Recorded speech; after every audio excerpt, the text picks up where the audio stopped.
Wir wurden gefragt, wie bringt man Kosmos in ein Orchesterformat? Wir haben extra Musiken geschrieben für Planeten. Und die Originaltöne von der NASA sind dabei.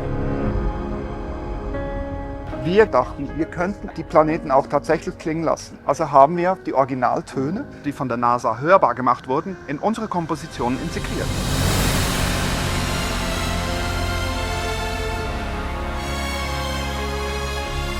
Das gab es also noch nie und wir haben wunderbare Stücke geschrieben zu Pluto, Uranus Uranus, der Systemsprenger. und dann haben wir auch Neptun, ja. Die Liebe.